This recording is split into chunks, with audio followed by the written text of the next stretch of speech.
Why wait to see if you'll get something you like this Valentine's Day when you can go to BlueNile.com and find something you'll love? Whether you're looking to treat yourself to a little winter sparkle or show a galentine how much you appreciate them, Blue Nile offers a wide selection of high-quality designs, expert guidance, and free 30-day returns for the ultimate peace of mind. You can even design your own jewelry. Right now, save up to 50% at BlueNile.com. That's BlueNile.com. Hey there! Did you know Kroger always gives you savings and rewards on top of our lower-than-low prices? And when you download the Kroger app, you'll enjoy over $500 in savings every week with digital coupons. And don't forget fuel points to help you save up to $1 per gallon at the pump.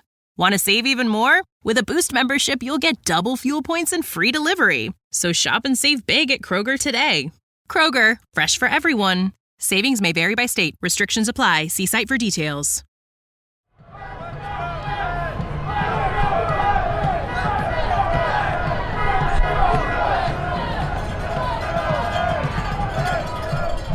Hello, everyone, and welcome back to another episode of the PensBurgh podcast. I am your host, Garrett Bahana, and alongside me, as always, fellow PensBurgh contributor and co-host of the PensBurgh podcast, Robbie Noggle. Robbie, as we record this on the 22nd of December, we're hours away from Christmas Eve and Christmas. How are you doing? Are you ready for another round of holiday get-togethers and gift exchanges and all that sort of fun stuff? Oh, as ever, Garrett, I am definitely ready, and it can't come soon enough.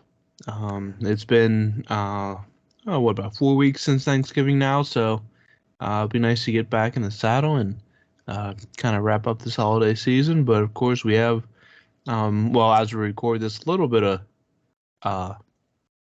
work left to do with the Penguins, but yeah, I'm ready for holidays. I'm guessing you are as well? Yeah, absolutely. And as a reminder to everyone listening, there will be no PensBurgh podcast next week. This will be the final PensBurgh podcast of 2022, and we will return. The next PensBurgh podcast will premiere on Friday, January 6th. So we'll take a little bit of holiday break next week. We'll come back and start off 2023 with a bang. And Robbie, this final podcast is chock full of stuff to talk about. So we'll dive right into it and talk about a scenario that you're going to play out. I'm going to give you. In this scenario, you're going to be general manager Ron Hextall. You run the team. The Pittsburgh Penguins have finally turned their season around after that big 7-game losing streak. They look like they're real contenders in the Metropolitan Division right now. They look like they want to compete for another championship. The top six is firing on all cylinders. Jake Gensel, Sidney Crosby, Rickard Rakell, Evgeny Malkin, Brian Rust, and Jason Zucker, when healthy, that top six can win you a championship. I have no doubts about that. The third line is what is drawing the ire of most Penguins fans right now, and specifically, if you want to dig even deeper, Jeff Carter is starting. I don't want to use the word scapegoat, but it's becoming clear that he may be one of the Penguins' weaker links, or maybe even the weakest link, if you want to make that argument. He might be their weakest link in that forward group. Some people say that this team needs to, if they can keep Teddy Blueger on that fourth line, if they can find a way to ship Jeff Carter out, or even put Jeff Carter on the wing and bring in a capable center who's able to drive play and maybe has a little bit more mobility than 37-year-old Jeff Carter, that this team would be complete and it would be well-rounded and it would be more than capable of competing in long playoff series. So again, I'll throw the scenario out to you. You're Ron Hextall. In this scenario, you're looking at upgrading your third line and specifically your third line center. What do you do? Obviously, the options are limited right now given the salary cap situation. But in a semi-perfect world, because there's always ways to get around the salary cap in this league, what do you do as general manager? Do you have a roster call up? Do you call up maybe a player like Drew O'Connor. I know he's primarily a winger. He has some center experience. Do you make an internal call up or potentially move a player like Teddy Blueger up to the third line center and demote Jeff Carter to the fourth line center? Or do you have your eyes set on a specific player or players that you think could be brought in via trade? So I know it's a little bit early to get hypothetical, but looking at where the team is, how strongly they've rebounded, do you keep Carter on the roster? Do you move him to a different position? Do you ship him out in another trade? What can you do, Robbie, if you're the general manager? How would you go about fixing the third line? Yeah, this is certainly going to be the big question that we face with the Penguins here post holiday break and into the new year, because it's very clear if you look at any of the stats where the issue lies, and that issue lies quite glaringly in the third line. And so if you're going outside the organization, if you're looking for any good news on this, it's that a bottom six winger is much easier to acquire and much cheaper to acquire than a top six forward. Again, it doesn't necessarily, you're thinking that it's going to be a center, but it doesn't have to be a center, because there are maybe some internal options you could look at, but we're going to go with the idea that they look for a center. The big issues, as we've talked about with the Penguins making trades, is salary cap space, and do they have any assets that are worth anything to any other team in a trade that are not draft picks. And it's really going to be tough for the Penguins to make a move with the pieces they have without giving up draft picks. So if you're Ron Hextall, you have to ask yourself, is the cup worth the draft picks? And I think any fan in the end would say yes, giving up a draft pick would be worth winning a Stanley Cup, or at least taking a strong run in a Stanley Cup. Obviously, no guarantees. Even if you fix the third line, that the Penguins will be the odds-on favorite. There's a lot of good hockey teams out there. As we said, Carolina, a team the Penguins have lost to twice this year. A lot of really good teams out there, as we've seen. So, I think I just don't like the options that are in the system right now. Not that it's not worth trying, because again, the trade deadline is still 2 months away. I think you try in the system first to see what you can get, and then you go from there, because the cheapest way to do it is going to be in the system. You don't have to give anything up. The only problem is, are the pieces there to make it possible, and I'm not sure that they are. Drew O'Connor, who will play against Carolina, I think he's an option to look at. He has been strong on his very limited time in the NHL, but at some point he has to prove that he can take that step to be a more consistent NHL player. I don't like breaking up the fourth line, which would involve moving Teddy Blueger up the lineup, just because that fourth line has been so strong. And if it feels like that to make the best odds of improving that third line, that black hole in the lineup, will be to go outside the franchise. And who's out there that can be affordable and worth making a trade for? Obviously, you look at a name like there's been some names thrown out there, but the problem is, are they affordable? Can the Penguins make the trade? And the other team wants to have to trade them too. Just because somebody's name is mentioned in a rumor doesn't mean that their current team is actively shopping them. So a lot of factors go into this. It just really depends on, do you have the assets to make the deal? Does the team want to make the deal? So it's a very frustrating situation to be in, especially when it's a situation of your own making. I think that has been well discussed, and I believe there's even a question in this week's mailbag about a team that, or a player that has left the team that, yeah, I see it. Yeah. a player that has left the team that you wish could still be there, and there's a name that pops up in my mind immediately that if that player was still on the team, that would be an immense help and would be a crucial part to fixing the issue that is currently ailing the Penguins. And it was a situation of the Penguins' own making back in the expansion draft with the Seattle Kraken. But how they fix it now is, I mean, I'm glad I'm not the general manager, because you have to weigh the options. If you think the fix is available in the franchise, in the system, then great. But if it's not, and I personally do not believe that it is, you're going to have to pony up, make a move, and bring someone in, because it's quite clear at this point that it's not working with Jeff Carter at center on the third line. It's very clear that they are the black hole in this lineup right now, and the onus is on Ron Hextall in that front office to fix it and help the Penguins work toward another Stanley Cup. And I don't much like having these kinds of conversations this early in the season.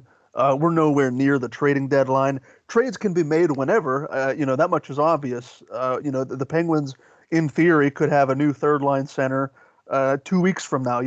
That's just, the nature of the beast and how the business operates. I typically try to stay away from these discussions until we get closer to trade deadline time, because so many names are thrown out there and rumors, and it's just that. They're just rumors. They might not carry any substance at all. And, you tend to get more concrete information about who's probably going to be traded by trade deadline time. But like you said, Robbie, this is probably going to be the biggest talking point for this team as we enter 2023 and as we get closer to that trade deadline in the back half of the season. So I thought it was going to be interesting to have this conversation now, because it's no secret to some extent Jeff Carter has been, I don't know if struggling is the right word. He's not the same player that he was when he arrived here. And at the same time, you have to look at it as he's 37 years old. Maybe we'd be having a different tone of this conversation if he wasn't making as much money. If he was making half of what he makes right now, maybe it's not that big of a deal, because I think $1.5 million is different from $3 million or a little over $3 million, whatever it is he makes right now. So it's a little bit of a different conversation if they would have, allocated their salary cap dollars a little bit better, but that's neither here nor there. You can't change that now. But I do think that this is going to be something that we're going to watch after the ball drops and 2023 enters the mind, and we get closer to the trading deadline, and it's probably early or mid-March. But yeah, I think fixing the third line, because like you said, dismantling the fourth line, I don't know if I'd want to do that yet. If there's an avenue the Penguins can explore to try and either move Carter to wing, just get Carter out of that center position, might fix everything for the Penguins. And like I said, try and make them as much of a complete team as they can be. But I have no doubt this is going to be a discussion we're going to have at least one other time as we get closer to the trade deadline in the back half of the season. But that's a conversation for another day. We have an 11-question mailbag to get through. If you're interested in submitting a question for the mailbag segment, you can do so by following our PensBurgh podcast Twitter account. Every week, we will send out a mailbag tweet asking for your participation in this mailbag segment. Robbie, as always, you'll get question number one. Question number one comes from Brendan, and it's not really a question, more of a prospect update, if you can lend any sort of update to the listeners out there. Brendan says, not a question, but just a prospect update from the Quebec Major Junior Hockey League. Isaac Beliveau, the Penguins' 2021 fifth-rounder, was on this week's Q League first line of the week. He's having a good season with a point per game as a defenseman. So, Robbie, with that, have you? We're not prospect analysts, but looking at what Beliveau has done, is there something maybe to keep an eye on, another name to be mindful of in the Penguins' rather barren farm system? I mean, anytime the Penguins get good news of a prospect, you kind of just accept it and are happy about it because, yeah, the system, as we've discussed many times on this podcast, is not great, but that is the cost of winning 3 Stanley Cups. So, I mean, at some point, it'll restock. It just might take a few, we'll say, lean years to get that to happen. But yeah, it's good to see guys, especially the Penguins have hit on guys in later rounds of drafts that have turned into not only solid NHL players, but great NHL players. Jake Gensel, Brian Rust, even Connor Sherry when he was still in Pittsburgh. All those guys were very later draft picks and all turned out very good for the Penguins and won cups and have kind of kept this run going as long as possible. So yeah, any good news that we get from either the junior ranks in Canada or in the United States or the collegiate level in the United States is in terms of Penguins prospects is going to be good news in at least keeping that farm system stocked as much as possible while this era of Penguins hockey winds on. Question number 2 from Brian. What are your thoughts on the current schedule talks of moving to an 84-game season? And on this question, there was a reply by Theodore Belmont. He says, that would suck. The NHL already has too many games as is. Cut it down to 65, 70 games and get rid of back-to-backs. Those are brutal to watch as fans. So there's a reason why I included Theodore's reply to Brian's original tweet, the original question, because if you haven't seen by now, the NHL, I think it was the Board of Governors meeting. I think that's what it was, where they meet every December down in Florida. And they talk about potential rule changes. And in this particular case, they were talking about maybe expanding the schedule and creating more geographically based rivalries and, trying to basically ways that the league can increase revenue is basically what these discussions come down to. And one of them was increasing the schedule to 84 games from what is right now a regular 82-game schedule. And I agree with Theodore's response. I think there's way too many games right now. I would be of the proponent of cutting back the schedule. The unfortunate thing is that these professional sports leagues love money.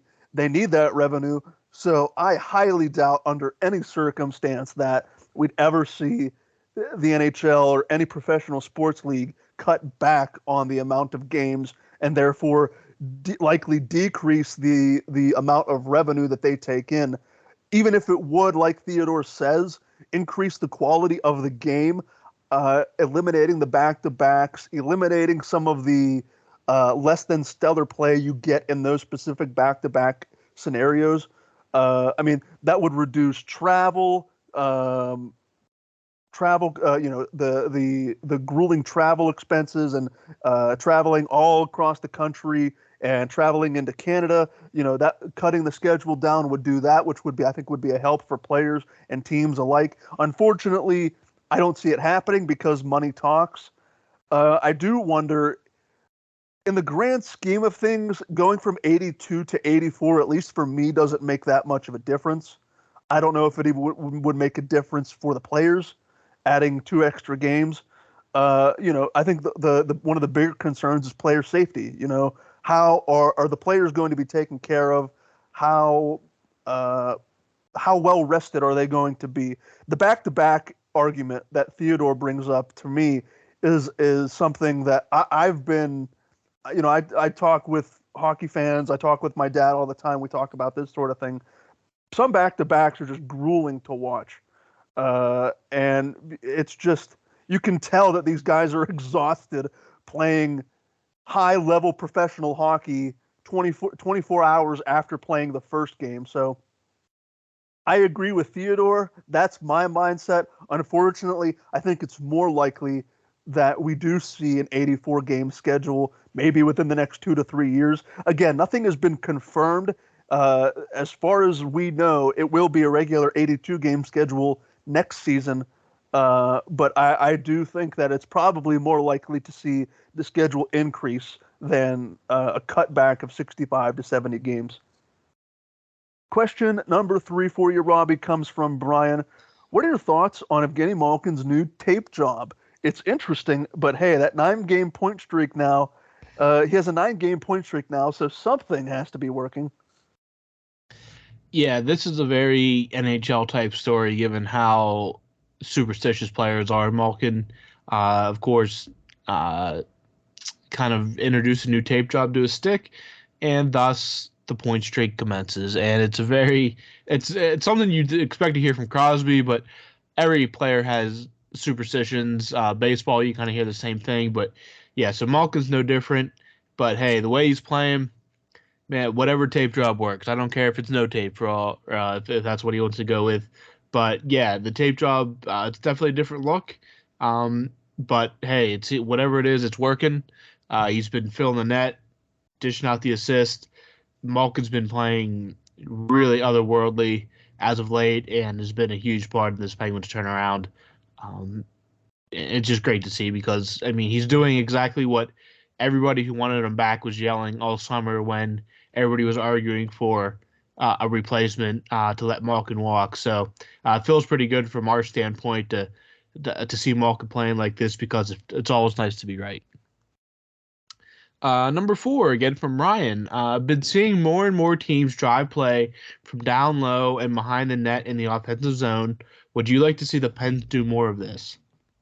Yeah, I would. And I think given the way the game is played, given the amount of equipment goalies have these days, you don't really see a lot of offense come from the offensive blue line or defensemen taking shots from the point. A lot of your goals are by nature going to be scored in the slot area between the circles. They're going to be scored in closer proximity to the goaltender. That's just how good the athletes are these days.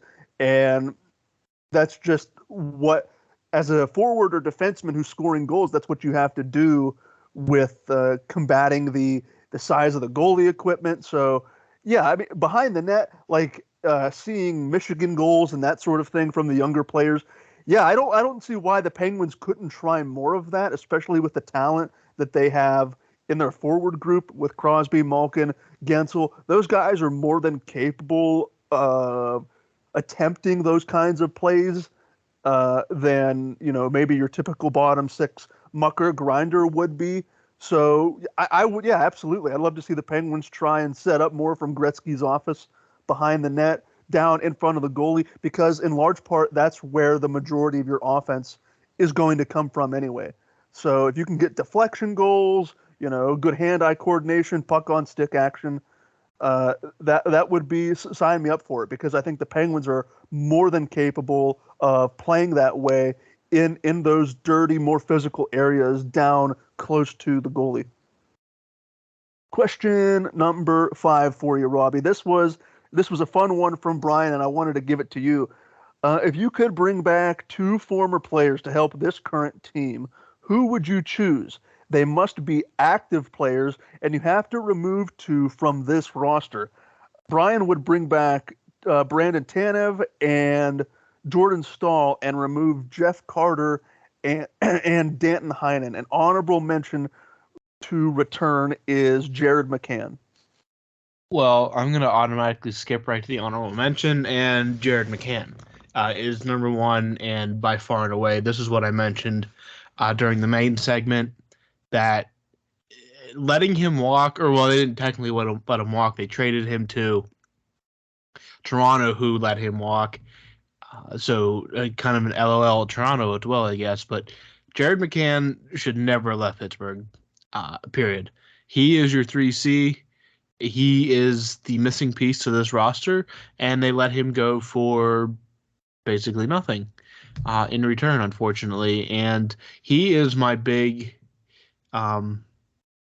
he's my big name in this scenario, and he was the one that I was alluding to when I was talking in the main segment about the question in the mailbag. And I think of all the active players that used to play for the Penguins, he was young. His underlying numbers were good.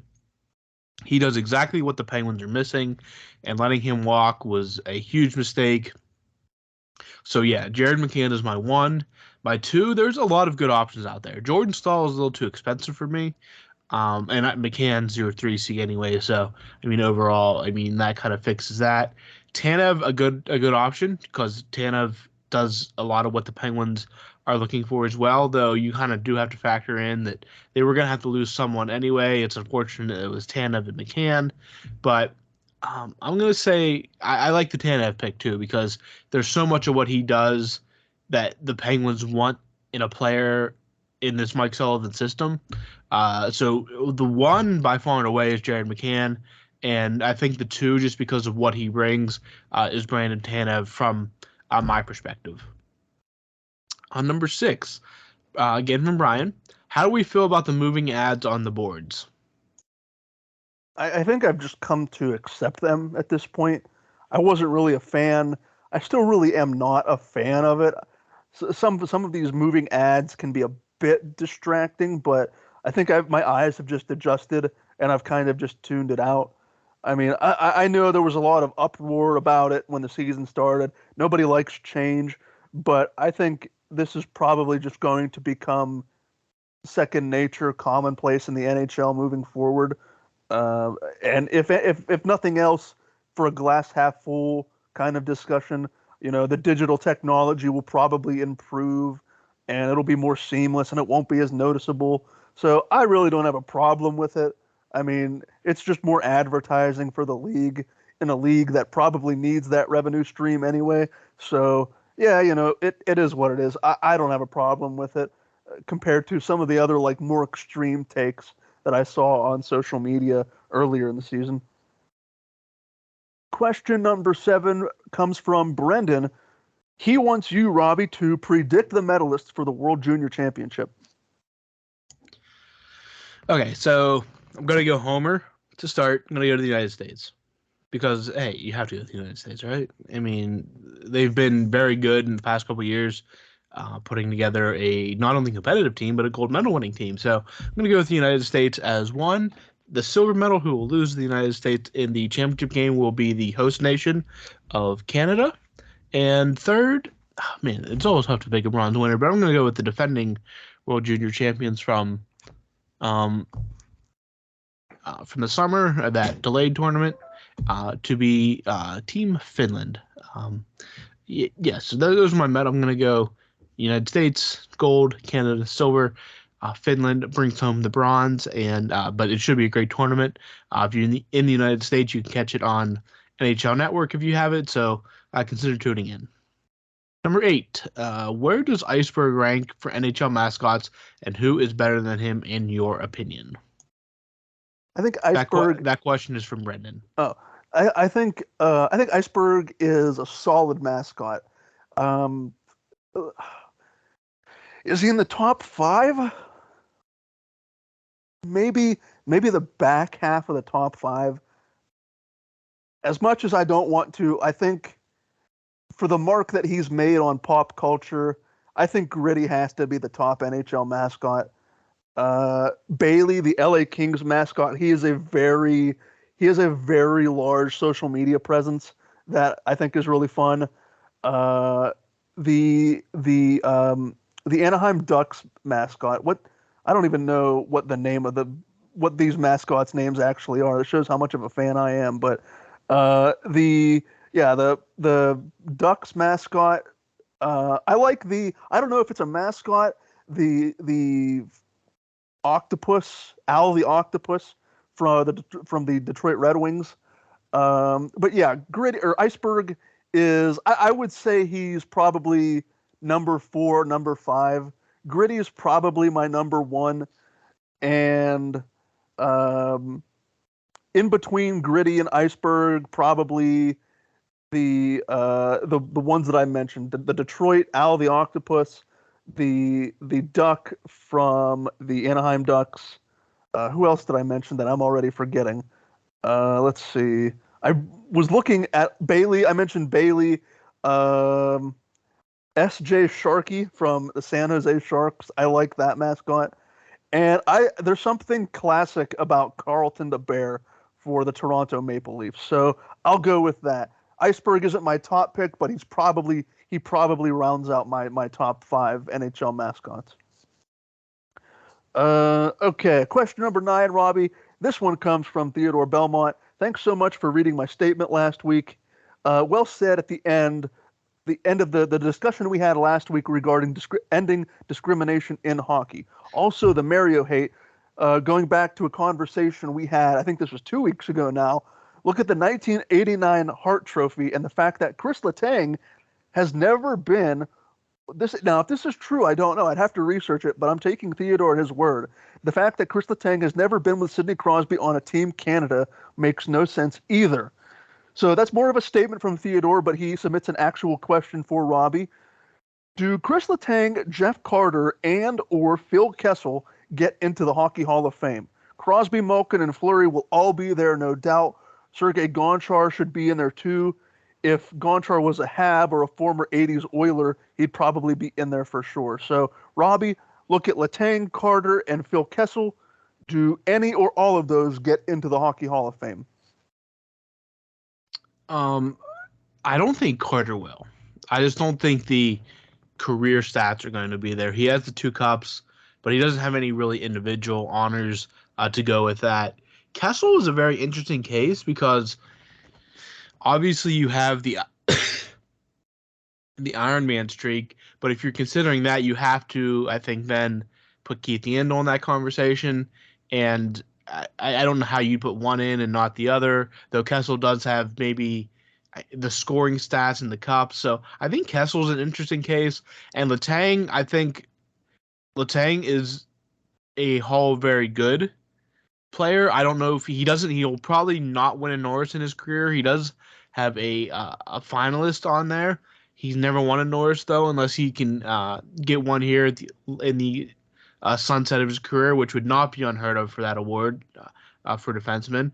But I do think Gonchar is going to get in either in this class or the next class, 2023 or 2024. So he will get in at some point, I believe. As for those 3, I think the best bet is Phil Kessel. I think if I was ranking them 1 to 3, it would go Kessel, Letang, Carter. And I just don't see it for Carter without any individual accolades. Letang, if he can get a Norris, I think he's in. The same thing was kind of like Fleury. He's obviously going to end his career like second in all-time wins. He has his Vezina, 3 Stanley Cups. Fleury, you can argue the validity of goalie wins as a individual stat, but guess what? The people that are voting love that kind of stuff. He's Canadian, whether the French Canadian doesn't matter, like we discussed last week with here. He has the Vezina, Fleury, and he's a well-liked guy.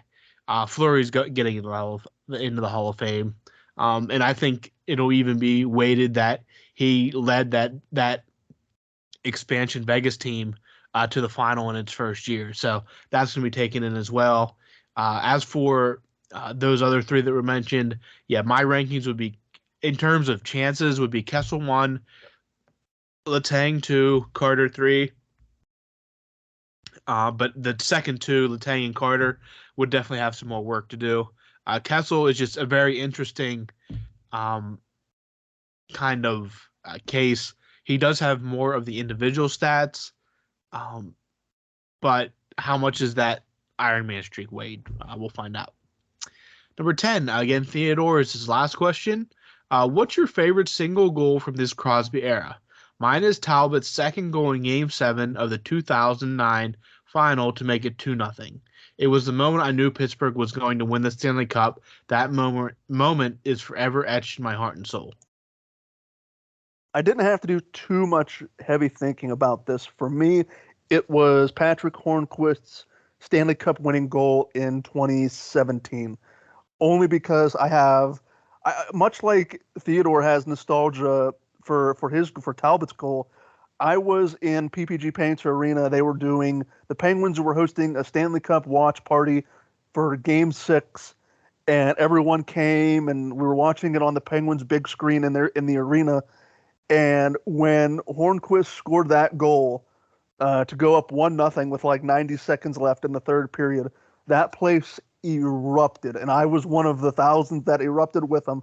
And just seeing that atmosphere, knowing that they were 90 seconds away from eventually repeating the first repeat Stanley Cup champion in the salary cap era, that was, to me, that was this cementation, if that's a word. I just made it up. The cementation or the cementing of the legacy of Sidney Crosby, the Crosby-Malkin era, all of those guys. That was it right there. And I think eventually they'd get the second goal. I think they'd win that game 2-0 over Nashville. But that Hornquist goal where he banks it off of Pecorine with about 90 seconds left, that goal, I'll always remember where I was watching it. And yeah, just like Theodore has love for Talbot's goal, that's a goal that I will always, always cherish. Question number 11 for you, Robbie. Last question comes from Linus J. Quite a revenge year for Marcus Pettersson, right? From being named by the fans, at least, to being the top trading asset or trading option, to now becoming a consistent starter and always delivering solid performances.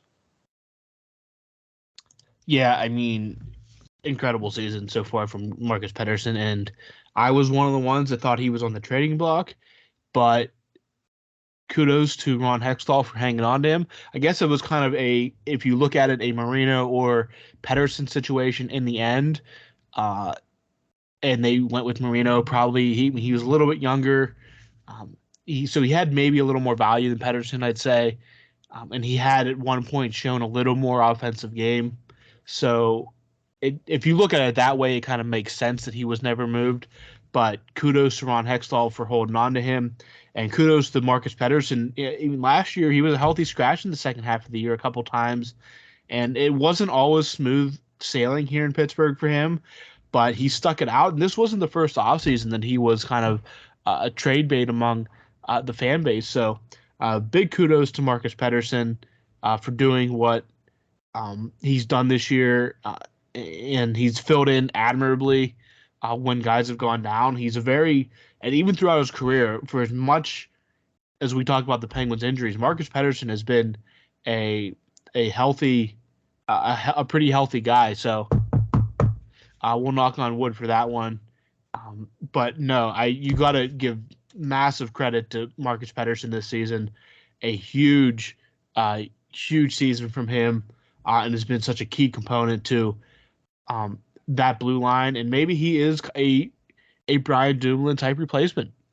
He does a lot of what Dumoulin does. He doesn't score, but he's great defensively. So maybe he kind of takes over that role as Dumoulin more than likely exits out here after this season. So yeah, wait and see on that exactly. But yeah, huge credit to Marcus Pettersson for the season he's putting together, and huge credit to Ron Hextall for holding on to him and seeing that there was still much value in keeping him around. All right, Robbie. Well, we got through another big mailbag, and that will do it for the final PensBurgh podcast of 2022. Happy holidays and Merry Christmas to you, Robbie, and to all of the listeners out there, to whatever holiday it is that you celebrate.